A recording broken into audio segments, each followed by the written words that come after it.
लगता है घर की हालत ठीक नहीं है। लेकिन बेटा, मम्मी मैं भी थोड़ा हाथ बटा दूंगी तो क्या हुआ, मुझे भी अच्छा लगता है। अब हमारी चोटी बड़ी हो गई है मम्मी। उसके माता पिता की आंखों में आंसू आ जाते हैं गर्व और प्यार के। सच में बेटी हो तो तेरी जैसी। अगली सुबह अमीर घर का बड़ा सा गार्डन, हरी भरी घास, महंगे फूल और एक माली पौधों में पानी डाल रहा है। कमला देवी आराम से कुर्सी पर बैठी चाय पी रही होती हैं। सामने सड़क के उस पार एक छोटा सा घर और उसके बाहर छोटा सा गार्डन। वहां शकुंतला देवी अपने हाथों से सब्जियां तोड़ रही होती हैं। कुछ लोग ना सब्जियां बाहर से ला पाते, ना कपड़े खरीद पाते, औकात ही नहीं होती उनकी। शकुंतला ये सब सुन लेती है लेकिन चुपचाप अपने काम करती रहती है। शकुंतला, मैं तुमसे ही कह रही हूँ, इतना इग्नोर क्यों कर रही हो? शकुंतला धीरे से खड़ी होती है और उनकी तरफ देखती है। कमला जी, अमीरी का इतना भी घमंड नहीं होना चाहिए कि बेवजह लोगों से दिमाग लड़ाने लगो। अरे वाह, अब तुम हमें सिखाओगी? तुम्हारे पास है क्या? न पैसे न स्टेटस। आपके पैसे, आपकी अमीरी आपके लिए होंगे, हमें तो कुछ दे नहीं रहे हो आप, न हमारे घर में राशन डाल रहे हो, तो हम चुप रहकर ही ठीक हैं। कमला देवी एक पल के लिए चुप हो जाती है। अरे भैया, गरीब होने के बाद भी तुम्हारा आत्मसम्मान नहीं टूटा? क्यों टूटेगा? हम आपके घर से लेकर थोड़ी खा रहे हैं। दोनों के बीच खामोशी छा जाती है, लेकिन ये साफ हो जाता है कि दोनों परिवारों में अंदर ही अंदर टकराव बढ़ रहा है। गरीब घर के कुछ कस्टमर रिया के बुटीक में जाने लगते हैं और रिया के कुछ कस्टमर नेहा के पास।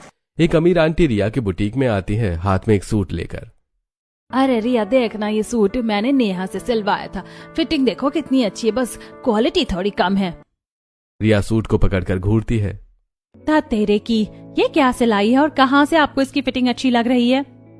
बिल्कुल लोकल सामान लगाया है उसने, ये जो पट्टी लगाई है ना चुन्नी पर, एकदम थर्ड क्लास है, लेकिन तुमसे ज्यादा अच्छी फिटिंग करी है उसने। अरे बाप रे, मेरे सामने मेरी ही बुराई, इतना ही अच्छा लगता है तो जाओ उसी से सिलवाओ। रिया गुस्से में आंटी को वहां से भगा देती है। दूसरी तरफ नेहा अपने घर में काम कर रही होती है। तभी एक औरत उसके पास सूट लेकर आती है। नेहा, देखना रिया पैसे तो इतने लेती है और कपड़े ढंग से सिलती भी नहीं। क्या हुआ आंटी जी? ना अच्छा सामान लगाती है, ना फिटिंग सही होती है, बस पैसे बनाती रहती है। वो खुद तो काम करती नहीं है, 3-4 लड़कियां बैठा रखी हैं, उनसे सिलाई करवाती है और अपना नाम लगाकर आप लोगों से पैसे लेती है। सच कहा बेटा, नाम बड़ा काम छोटा। आंटी जी, काम की असली पहचान उसकी सच्चाई से होती है, नाम से नहीं। एक तरफ घमंड और दिखावा, दूसरी तरफ सच्चाई और मेहनत। अब देखना यह है कि आगे यह मुकाबला किस मोड़ पर जाकर रुकेगा। अगले दिन रिया के आलीशान बुटीक में आज कुछ सोसाइटी की अमीर औरतें बैठी होती हैं। चारों तरफ महंगे कपड़े, डिजाइन और चमक दमक। रिया उनके बीच स्टाइल से बैठी होती है। रिया, तेरी भाभी के तो बल्ले बल्ले हैं, इतनी टैलेंटेड डिजाइनर नंद जो उसके पास है। हाँ, वो तो हर चीज तुझसे ही बनवाती होगी ना। रिया हल्की सी मुस्कान के साथ बनावटी अंदाज में बोलती है। अरे हाँ, मैं तो भाभी की सारी बातें सुनती हूँ, एक बार कह देना तो उनकी हर ड्रेस बना देती हूँ, और जब भी वो कहती हैं मैं पर्सनली खुद ही सिलती हूँ, किसी और को हाथ भी नहीं लगाने देती। तभी पास खड़ी शिल्पा ये सब सुन लेती है। उसके चेहरे पर हल्की उदासी आ जाती है।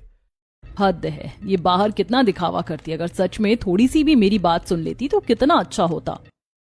शिल्पा खिड़की से बाहर देखती है। सामने गरीब घर का सीन नजर आता है। वो सामने देखो, प्रियंका की नंद कैसे उसके इर्द गिर्द घूमती रहती है और हर वक्त उसका ध्यान रखती है, कितना प्यार करती है उसे। और एक मेरी नंद है जो मेरी बात भी नहीं सुनती। दूसरी तरफ छोटा सा घर, नेहा और उसकी भाभी प्रियंका साथ में काम कर रही होती है। नेहा सिलाई मशीन पर बैठी होती है और प्रियंका घर के काम करते करते उसकी मदद भी कर रही है। अरे नेहा, तू तो इतनी जल्दी जल्दी सिलाई करती है, कहीं मशीन से शादी तो नहीं कर ली तूने? अरे बाप रे भाभी, अगर मशीन से शादी कर ली होती ना तो दहेज भी धागे में ही देना पड़ता। दोनों जोर जोर से हंसने लगती हैं। चल छोड़, पहले ये बटन लगा दे, वरना कस्टमर बोलेगा ड्रेस तो अच्छी है पर बटन छुट्टी पर है। अरे भाभी, मैं इतनी मेहनत करती हूँ और आपको बटन ही नजर आता है। दोनों हंसते हंसते साथ में काम करती रहती हैं। कभी नेहा घर के काम में मदद करती है तो कभी प्रियंका उसकी सिलाई में हाथ बटाती है। सच में नेहा, तू नंद नहीं मेरी बहन है, और अब भाभी नहीं, मेरी दूसरी माँ हो। दोनों एक दूसरे को देखकर मुस्कुराती हैं। एक तरफ दिखावा जहां रिश्ते सिर्फ लोगों को दिखाने के लिए होते हैं, और दूसरी तरफ सच्चा प्यार जहां हर रिश्ता दिल से निभाया जाता है। अगली सुबह दोनों घरों के बाहर एक तरफ रिया स्टाइलिश कपड़ों में, सनग्लासेस लगाए, हाथ में पर्स, पूरी एटीट्यूड के साथ खड़ी होती है। दूसरी तरफ नेहा जल्दी जल्दी अपने घर से बाहर निकलती है। अरे वाह, आज गरीब लोग भी घर से बाहर निकल गए। लगता है आज बारिश जरूर होगी। सिलाई तो आती है, जा रही होगी पैसे बर्बाद करने। तुमसे तो ज्यादा अच्छी ही सिलाई करती हूँ मैं, और वैसे भी तुम्हारे आधे से ज्यादा कस्टमर अब मेरे पास ही आ रहे हैं। जब कस्टमर तुम्हारे जैसे गरीब होंगे तो तुम्हारे पास ही जाएंगे। दोनों एक दूसरे को घूरते हुए मार्केट की तरफ निकल जाती हैं। मार्केट में रिया बड़े बड़े ब्रांडेड स्टोर्स में जाती है, महंगे सुई धागे, फैब्रिक और डिजाइनिंग सामान खरीदती है। सबसे बेस्ट क्वालिटी दिखाना, मुझे सस्ता कुछ नहीं चाहिए। वहीं दूसरी तरफ नेहा एक छोटी सी दुकान पर जाती है, ध्यान से हर चीज चेक करती है और अच्छे लेकिन सस्ते सामान चुनती है। बेटा, ये सस्ता है लेकिन टिकाऊ है। बस वही चाहिए, काम अच्छा होना चाहिए, दाम नहीं। अगले दिन सोसाइटी की एक अमीर आंटी हर घर में न्योता देती हैं, सब घर जाकर। आज मेरे घर पूजा है और शाम को सबका खाना भी यही है। नेहा अपनी भाभी प्रियंका के लिए खूबसूरत रॉयल अनारकली सूट तैयार करती है। हल्के कढ़ाई वाले डिजाइन के साथ बेहद एलिगेंट लगता है। अरे बाप रे नेहा, ये तो बहुत सुंदर है। आप पहनोगी तो और भी सुंदर लगेगा।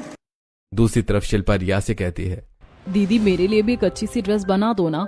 हाँ हाँ, देख लूंगी।